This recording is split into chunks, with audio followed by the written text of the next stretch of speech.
Tips of ഇടുക്കിയിലേക്ക് എല്ലാവർക്കും സ്വാഗതം. ഇന്ന് ഞാൻ വന്നിട്ടുള്ളത് കുറച്ച് നല്ല കിച്ചൺ ടിപ്സുകളും കൊണ്ട് തന്നെയാണ്. വീഡിയോ എല്ലാവർക്കും ഇഷ്ടമാകുമെന്ന് വിശ്വസിക്കുന്നു. ഇഷ്ടപ്പെട്ടാൽ ലൈക്ക് ചെയ്യാനും ഷെയർ ചെയ്യാനും ചാനൽ സബ്സ്ക്രൈബ് ചെയ്യാനും മറക്കരുത് കേട്ടോ. അപ്പോൾ നമുക്ക് ഇന്നത്തെ ടിപ്സുകളിലേക്ക് പോയാലോ. ഇന്നത്തെ വീഡിയോ വളരെ എളുപ്പത്തിൽ നമ്മളുടെ അയൺ പാത്രങ്ങളൊക്കെ സീസൺ ചെയ്യുന്നൊരു വീഡിയോ ആണ് കേട്ടോ. എല്ലാവർക്കും അറിയാമല്ലോ, ഞാൻ ഇതിന് മുന്നേ കുറച്ച് വീഡിയോസ് അപ്ലോഡ് ആക്കിയിട്ടുണ്ട്. അതിനൊക്കെ വളരെ നല്ല അഭിപ്രായമാണ് എല്ലാവരും പറഞ്ഞിരിക്കുന്നത്. അതിനൊക്കെ ഒരുപാട് നന്ദി. അപ്പം ഞാൻ ഇന്ന് കാണിക്കുന്നത് ഒരു കടായി ആണ് കേട്ടോ. ഇത് ഇൻഡസ് വാലി എന്ന് പറഞ്ഞ കമ്പനിയുടെയാണ്.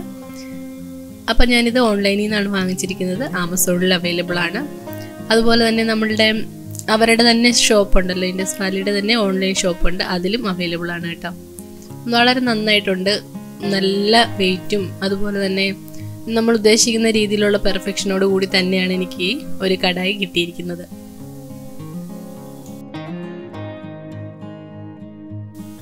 പാക്കിങ്ങും സൂപ്പറായിരുന്നു കേട്ടോ. അപ്പം ഈ അയൺ പാത്രങ്ങൾ വാങ്ങിക്കാനുള്ള പ്രധാനപ്പെട്ട കാര്യം എന്ന് പറഞ്ഞാൽ എല്ലാവരും പറയുന്നു നമ്മൾ വിറകടുപ്പി വെക്കുമ്പോൾ ഒരു ടേസ്റ്റ് ഉണ്ട് ഭക്ഷണത്തിനെന്ന് പറയുന്നു. അപ്പോൾ അത് തന്നെ നമുക്ക് കിട്ടാൻ വേണ്ടിയിട്ട് നമ്മൾ ഗ്യാസ് അടുപ്പിലാണെങ്കിലും ഇതുപോലത്തെ അയൺ പാത്രങ്ങളിൽ നമ്മൾ കുക്ക് ചെയ്യുവാണെങ്കിൽ അതേ ടേസ്റ്റ് കിട്ടും കേട്ടോ. നമ്മൾ ഏത് കറി വെച്ച് നോക്കിയോ നിങ്ങൾക്ക് ഉറപ്പായിട്ടും നല്ലൊരു റിസൾട്ട് കിട്ടും. അപ്പം അയൺ പാത്രങ്ങൾ പറ്റുന്നവരൊക്കെ വാങ്ങിക്കുക, ഉപയോഗിക്കുക. പിന്നെ ഉപയോഗിക്കുമ്പോഴും അത് കെയർ ചെയ്യേണ്ടതും കുറച്ച് കാര്യങ്ങളുണ്ട്. അത് ശ്രദ്ധിക്കുവാണെങ്കിൽ നമുക്ക് ഒരുപാട് വർഷം, തലമുറകളോളം നമുക്ക് ഈ അയൺ പാത്രങ്ങൾ യൂസ് ചെയ്യാനായിട്ട് സാധിക്കും. ബാക്കി എല്ലാ കാര്യങ്ങളും നമുക്ക് കണ്ടു നോക്കാവേ. അപ്പോൾ നമ്മളുടെ സീസണിങ് നമുക്ക് ആരംഭിക്കാം. ആദ്യമായിട്ട് ഞാൻ ചെയ്യുന്നത് കുറച്ച് കഞ്ഞിവെള്ളം ഒഴിച്ച് വെക്കുക എന്നുള്ളതാണ് കേട്ടോ.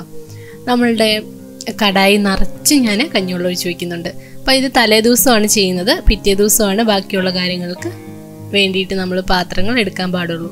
അപ്പോൾ നിങ്ങൾ കഞ്ഞിവെള്ളം ഒഴിച്ച് നിറച്ച് വയ്ക്കുക. ആ പാത്രം ഫുള്ള് നിറച്ച് വയ്ക്കണം കേട്ടോ. അപ്പോൾ അതാ പിറ്റേ ദിവസമായിട്ടുണ്ട് കേട്ടോ. ഞാനിവിടെ രാവിലെയാണ് ബാക്കി കാര്യങ്ങൾ ചെയ്യുന്നത്. അപ്പോൾ കഞ്ഞിവെള്ളമൊക്കെ നല്ല രീതിയിൽ സെറ്റായിരിക്കുന്നുണ്ട്. ഇനി നമുക്കിതെല്ലാം കളഞ്ഞ് നല്ല രീതിയിൽ വാഷ് ചെയ്തെടുക്കാവേ നമ്മളുടെ പാത്രം. ഇനി നമുക്കൊരു സ്ക്രബ്ബർ വെച്ചിട്ട് ജസ്റ്റ് ഇതുപോലൊന്ന് തേച്ച് കൊടുക്കാം. ഇപ്പോൾ ഇരുമ്പ് പാത്രങ്ങൾ തേക്കുമ്പോഴത്തേനും ഒരിക്കലും നമ്മൾ സ്റ്റീലിൻ്റെ സ്ക്രബ്ബർ ഉപയോഗിക്കരുത് കേട്ടോ. അത് കൂടുതൽ വേഗത്തിൽ തുരുമ്പെടുക്കാനായിട്ട് കാരണമാകും. ഞാനിവിടെ കുറച്ച് ഡിഷ് വാഷ് ലിക്വിഡും നമ്മുടെ സാധാരണ സ്പോഞ്ച് ഉണ്ടല്ലോ അതിൻ്റെ ആ ഒരു ഹാർഡുള്ള സ്ഥലം വെച്ചിട്ടാണ് കേട്ടോ തേച്ച് കൊടുക്കുന്നത്. അപ്പോൾ ഇതുപോലൊന്ന് തേച്ച് വൃത്തിയാക്കി എടുക്കാം. ഇരുമ്പ് പാത്രങ്ങൾ സീസൺ ചെയ്യുമ്പം കുറച്ച് കാര്യങ്ങൾ ചെയ്യാനുണ്ട്. നമ്മൾ സ്റ്റെപ്പായിട്ടാണ് ചെയ്ത് കൊടുക്കേണ്ടത്. അപ്പോൾ ആദ്യത്തെ സ്റ്റെപ്പ് ഞാനിവിടെ ചെയ്ത് കൊടുത്തിട്ടുണ്ട്. കണ്ടോ, നന്നായിട്ട് വാഷ് ചെയ്ത് വൃത്തിയാക്കിയിട്ടുണ്ട്. ഇനി നമുക്ക് അടുത്ത സ്റ്റെപ്പിലേക്ക് പോവാം കേട്ടോ. ഇനി നമുക്ക് വേണ്ടത് ഒരു സവാളയാണ്. സവാള ഞാനിവിടെ തോലൊക്കെ കളഞ്ഞ് നല്ല റെഡിയാക്കി എടുക്കുന്നുണ്ട്. ചെറിയ ചെറിയ കഷ്ണമാക്കിയിട്ടൊന്ന് നുറുക്കിയെടുക്കാം കേട്ടോ. ഈ സവാള നമുക്ക് ഇന്ന ഷേപ്പ് വേണമെന്നൊന്നുമില്ല, ഇഷ്ടമുള്ള രീതിയിൽ നമുക്കൊന്ന് ചെറുതാക്കി എടുക്കാവേ. നമ്മളുടെ അയൺ പാത്രങ്ങൾ സീസൺ ചെയ്യുമ്പം ഏറ്റവും നമ്മളെ സഹായിക്കുന്നത് സവാളയാണല്ലേ. നല്ല രീതിയിൽ നമ്മളുടെ പാത്രങ്ങൾ ക്ലീൻ ആകാൻ വേണ്ടിയിട്ട് നമുക്ക് ഉപയോഗിക്കാം. അപ്പോൾ നമ്മളുടെ സവാള ഞാൻ റെഡിയാക്കി വെച്ചിട്ടുണ്ട്. ഇനി നമുക്ക് നമ്മളുടെ അയൺ പാത്രം നന്നായിട്ട് ചൂടാക്കാം. അതിനകത്തേക്ക് നമ്മുടെ സവാളയും കൂടി ചേർത്ത് കൊടുക്കാം കേട്ടോ. ഇതുപോലെ ഞാനിവിടെ ഫ്ലെയിമിലേക്ക് വെച്ച് കൊടുത്തിട്ടുണ്ട്. നല്ല ഹൈ ഫ്ലെയിമിലിട്ടതിന് ശേഷം നമ്മളുടെ സവാളയും കൂടി ഇട്ട് നന്നായിട്ടൊന്ന് മിക്സ് ചെയ്ത് കൊടുക്കുക. പാത്രം ഇവിടെ നന്നായിട്ട് ചൂടായിട്ടുണ്ട്. ഇനി നമുക്ക് അതിനകത്തേക്ക് കുറച്ച് ഓയിൽ ഒഴിച്ചു കൊടുക്കണേ. അപ്പം നമ്മളുടെ വീട്ടിൽ പപ്പടം വറുത്ത എണ്ണയോ അങ്ങനെയൊക്കെ ഉണ്ടെങ്കിൽ, അതായത് നമ്മൾ കളയാൻ വെച്ചിരിക്കുന്ന എണ്ണയൊക്കെ ഉണ്ടെങ്കിൽ അതൊക്കെ നമുക്ക് ഉപയോഗിക്കാം കേട്ടോ. യാതൊരു പ്രശ്നവുമില്ല. പിന്നെ നല്ലെണ്ണയാണെങ്കിൽ കുറച്ചും കൂടി ബെറ്റർ ആയിരിക്കും കേട്ടോ. നല്ലെണ്ണയിൽ ഉണ്ടാക്കുന്നത് വളരെയധികം നല്ലതാണ്. നല്ലെണ്ണയാകുമ്പോൾ വേഗം തന്നെ നമ്മളുടെ പാത്രം ഒന്ന് മയപ്പെടുത്തി എടുക്കാൻ വേണ്ടിയിട്ട് നമ്മളെ സഹായിക്കും. അപ്പം നന്നായിട്ട് ചൂടായ പാത്രത്തിലേക്ക് നമുക്ക് ഓയിൽ ഒഴിച്ചു കൊടുക്കാം. അതിനകത്തേക്ക് നമ്മളുടെ സവാളയും കൂടി ഇട്ട് നല്ല രീതിയിൽ വഴറ്റി കൊടുക്കുക. എല്ലാ ഭാഗങ്ങളിലേക്കും ആക്കി വേണം കേട്ടോ വഴറ്റിയെടുക്കാനായിട്ട്. അതായത് ആ പാത്രം ഫുള്ള് കവർ ചെയ്യുന്ന രീതിയിൽ നമുക്കൊന്ന് വഴറ്റി കൊടുക്കാവേ.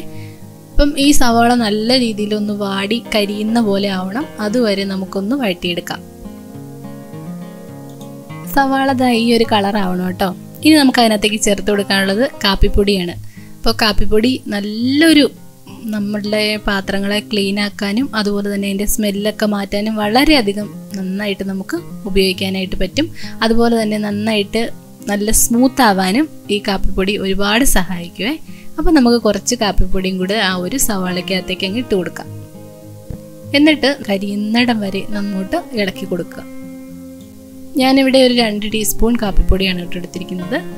ഇനി നമുക്ക് ഇതൊന്ന് ഇളക്കി കൊടുക്കാം. അതിനുശേഷം നമുക്ക് ഇതൊന്ന് വാഷ് ചെയ്ത് വൃത്തിയാക്കി എടുക്കാം. അപ്പോൾ നമ്മളുടെ കരിഞ്ഞ സവാളയും കാപ്പിപ്പൊടിയും ഒക്കെ ഒന്ന് മാറ്റി കൊടുത്തതിന് ശേഷം നമുക്കിതൊന്ന് വാഷ് ചെയ്തെടുക്കാം കേട്ടോ. ഈ കാപ്പിപ്പൊടിയും സവാളയും കൂടി ഇങ്ങനെ പാത്രത്തിൽ ഇളക്കുമ്പോൾ ശ്രദ്ധിക്കേണ്ട കാര്യം എന്ന് പറഞ്ഞാൽ എല്ലാ ഭാഗത്തും എത്തിക്കണേ. അതിൻ്റെ ആ ഒരു സവാളയുടെയൊക്കെ ആ ഒരു അംശം എല്ലാ ഭാഗത്തും നമ്മളുടെ പാത്രത്തിൽ എത്തുന്ന രീതിയിൽ വേണം കേട്ടോ നിങ്ങൾ മിക്സ് ചെയ്ത് കൊടുക്കാനായിട്ട്. താഴ്ഭാഗത്ത് മാത്രം പോരാ, എല്ലാ വശങ്ങളിലേക്കും എത്തുന്ന രീതിയിലൊന്ന് നമുക്കൊന്ന് ഇളക്കി കൊടുക്കണം. ദാ കണ്ടോ, നല്ല രീതിയിലൊന്ന് പരുവപ്പെട്ട് വന്നിട്ടുണ്ട് നമ്മുടെ പാത്രം. ഇനി നമുക്ക് കുറച്ച് ഡിഷ് വാഷ് ലിക്വിഡ് ഒഴിച്ചിട്ടൊന്ന് കഴുകി മാറ്റാം കേട്ടോ. ആ ഒരു എണ്ണമയൊക്കെ നമുക്കൊന്ന് വാഷ് ചെയ്ത് കളയാം.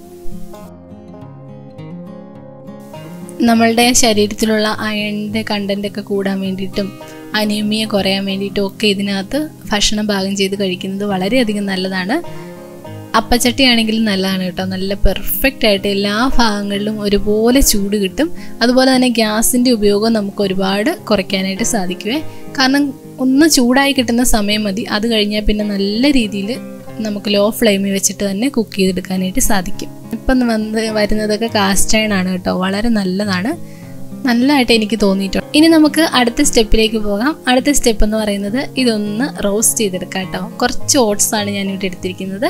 അപ്പം നിങ്ങളുടെ അടുത്ത് ഓട്സ് ഇല്ലാന്നുണ്ടെങ്കിൽ നമ്മളുടെ സാധാരണ അരിപ്പൊടിയാണെങ്കിലോ അല്ലെങ്കിൽ ഗോതമ്പിൻ്റെ പൊടിയാണെങ്കിലോ ഒന്നും കുഴപ്പമില്ല കേട്ടോ. കുറച്ച് എന്തെങ്കിലും ഒരു പൊടി വേണമെന്നേ ഉള്ളൂ, പൊടിയാകുന്ന രീതിയിൽ.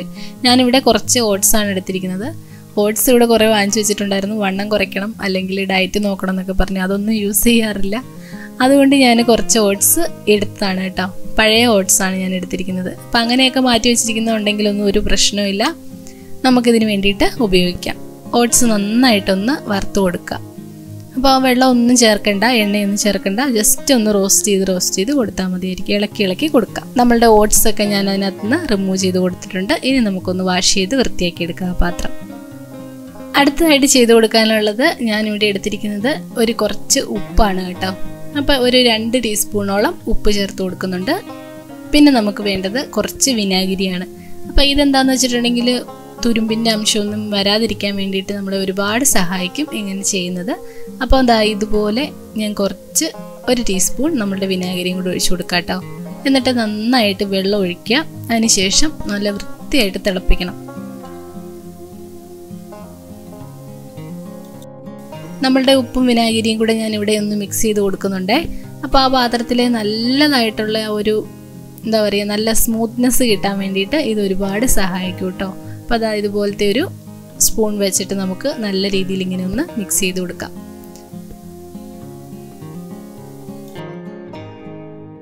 പിന്നെ നമ്മളുടെ കാസ്റ്റ് അയൺ പാത്രങ്ങൾ സൂക്ഷിക്കുമ്പം വളരെ നന്നായിട്ട് തന്നെ സൂക്ഷിക്കണം. എങ്കിൽ മാത്രമാണ് നമ്മൾ ഉദ്ദേശിക്കുന്ന രീതിയിൽ ഇരിക്കത്തുള്ളൂ. ബാക്കിയുള്ള പാത്രങ്ങൾ പോലെ എപ്പോഴെങ്കിലും കഴുകി വെക്കാമെന്ന് വിചാരിച്ചിരുന്നാൽ നമ്മുടെ പാത്രങ്ങളേ മോശമായി പോകും. അപ്പോൾ അത് പ്രത്യേകം ശ്രദ്ധിക്കുക. അപ്പോൾ ഞാൻ നിറച്ച് വെള്ളം ഒഴിച്ച് കൊടുത്തിട്ടുണ്ട് കേട്ടോ. ഇനി നമുക്കൊന്ന് തിളപ്പിച്ചതിന് ശേഷം ആ വെള്ളം അങ്ങ് ഊറ്റി മാറ്റാം. വെള്ളം നന്നായിട്ട് തിളച്ചിട്ടുണ്ട്. ഇനി നമുക്ക് അത് ഒഴിച്ച് കളയാം. നമുക്കിഷ്ടമുള്ള ഭക്ഷണ സാധനങ്ങളൊക്കെ നമുക്കിനി ഇതിനകത്ത് കുക്ക് ചെയ്തെടുക്കാം കേട്ടോ. വളരെ എളുപ്പമാണ് ചെയ്തെടുക്കാൻ വേണ്ടിയിട്ട്. സിമ്പിളായിട്ടുള്ള കുറച്ച് കാര്യങ്ങളാണ്. വീഡിയോ എല്ലാവർക്കും ഇഷ്ടമായിട്ടുണ്ടാകുമെന്ന് വിശ്വസിക്കുന്നു. പിന്നെ ഇതിനകത്ത് ലാസ്റ്റ് ഞാൻ ചെയ്യുന്ന കാര്യങ്ങൾ നിങ്ങൾ ഒരിക്കലും മിസ്സാക്കരുത്. കറക്റ്റായിട്ട് ചെയ്യുക. നമ്മൾ ഏത് ഭക്ഷണമാണോ പാകം ചെയ്യുന്നത് ആ ഭക്ഷണം പാകം ചെയ്തതിന് ശേഷം ഒരു 10-20 മിനിറ്റ് കഴിഞ്ഞതിന് ശേഷം നമുക്ക് അതിനകത്തുനിന്ന് മാറ്റണം കേട്ടോ. ചിലവർ എന്നോട് കമൻ്റ് ഇടാറുണ്ട് അത് കറുത്ത നിറത്തിലേക്ക് ആവുന്നു. അത് അയണിൻ്റെ കണ്ടൻറ്റ് ഉള്ളത് കൊണ്ടാണ്. പേടിക്കേണ്ട കാര്യമൊന്നുമില്ല. പക്ഷേ നമുക്കത് കൂടുതലാകുമ്പോൾ നമുക്കൊരു ബുദ്ധിമുട്ടാകും, കഴിക്കാനായിട്ട് തോന്നത്തില്ല. അപ്പോൾ നിങ്ങൾ ഒന്നെങ്കിൽ ആ പാത്രത്തിൽ കുക്ക് ചെയ്തതിന് ശേഷം അത് മാറ്റുക, അതിനകത്തുനിന്ന് മറ്റൊരു പാത്രത്തിലേക്ക് പകർത്തി മാറ്റുക. അല്ലാന്നുണ്ടെങ്കിൽ നമുക്ക് അപ്പം തന്നെ ഉപയോഗിക്കാൻ പറ്റുന്ന രീതിയിൽ ആയിരിക്കുന്ന ഡിഷുകളൊക്കെയാണ് നമുക്കിതിനകത്ത് സൂക്ഷിച്ച് വെക്കാൻ പാടുള്ളൂ. പിന്നെ ഇരിക്കുന്നത് കൊണ്ട് യാതൊരു പ്രശ്നവുമില്ല കേട്ടോ. നമ്മുടെ ശരീരത്തിനൊന്നും ദോഷകരമായിട്ട് വരത്തില്ല. അപ്പം ഞാനിവിടെ നല്ല രീതിയിൽ വാഷ് ചെയ്തിട്ടുണ്ട്. ഇനി ഏത് സംഭവങ്ങൾ ചെയ്ത് കഴിഞ്ഞാലും നമുക്ക് ഇതേ രീതിയിൽ തന്നെ വാഷ് ചെയ്ത് കൊടുത്തതിന് ശേഷം ഞാൻ പറയുന്ന പോലെ നല്ല ഓയിലൊക്കെ ഇട്ട് വൃത്തിയാക്കി സൂക്ഷിക്കുക. എങ്കിലാണ് നമ്മൾ ഉദ്ദേശിക്കുന്ന രീതിയിലുള്ള ലാസ്റ്റ് നമ്മളുടെ പാത്രം ചെയ്യത്തുള്ളൂ. അതുപോലെ തന്നെ നമുക്ക് പിന്നീട് എടുത്ത് ഉപയോഗിക്കുമ്പോഴും വളരെയധികം എളുപ്പമായിരിക്കും കേട്ടോ. അപ്പോൾ ദാ നമ്മളുടെ ജോലിയെല്ലാം കഴിഞ്ഞതിന് ശേഷം നമ്മളുടെ പാത്രമെല്ലാം വൃത്തിയാക്കിയതിന് ശേഷം ദാ ഇതുപോലെ ഞാനൊന്ന് ഫ്ലെയിം ഇട്ട് കൊടുക്കും. അതിനുശേഷം നന്നായിട്ട് ഉണങ്ങിയതിന് ശേഷം കുറച്ച് നല്ലെണ്ണ ഇതുപോലെ ഒന്ന് സ്പ്രെഡ് ചെയ്ത് കൊടുക്കാം കേട്ടോ. ചൂടാറിയതിന് ശേഷം വേണം പാത്രത്തിൽ ഇങ്ങനെ ചെയ്ത് കൊടുക്കാനായിട്ട്. പിന്നെ ഞാൻ എടുത്തിരിക്കുന്നത് നമ്മളുടെ ഒരു സോക്സിൻ്റെ ഒരു ചെറിയ കഷ്ണമാണ്. ഇത് നല്ലതാണ് കേട്ടോ. സോക്സിൻ്റെ ഒരു കുറച്ച് ടിപ്പുകൾ ഞാൻ ഇട്ടിട്ടുണ്ട്. ഇഷ്ടമുള്ളവരുണ്ടെങ്കിൽ കണ്ടു നോക്കൂ. ഒരുപാട് നിങ്ങൾക്ക് ഉപകാരപ്രദമായിരിക്കും. അപ്പോൾ നമ്മളുടെ പാത്രം ഇവിടെ നല്ല റെഡി ആയി കിട്ടിയിട്ടുണ്ട്. ഇങ്ങനെ വേണം നിങ്ങളിത് സൂക്ഷിക്കാനായിട്ട്. ഇത് ചെയ്തില്ല എന്നുണ്ടെങ്കിൽ നമ്മളുടെ പാത്രം നമുക്ക് പിന്നെ ഉപയോഗിക്കാനേ പറ്റത്തില്ല. ഒരുപാട് തുരുമ്പൊക്കെ എടുത്ത് പോകാനായിട്ട് ഒരുപാട് ചാൻസ് ഉണ്ട്. വീഡിയോ എല്ലാവർക്കും യൂസ്ഫുൾ ആയിട്ടുണ്ടാകുമെന്ന് വിശ്വസിക്കുന്നു. വീഡിയോ കാണാനെത്തിയ എല്ലാവർക്കും ഒരുപാട് നന്ദിയുണ്ട്. തുടർന്നും വന്ന വീഡിയോസൊക്കെ കാണുമല്ലോ. മറ്റൊരു നല്ല വീഡിയോയിൽ കാണാം. Thanks for watching.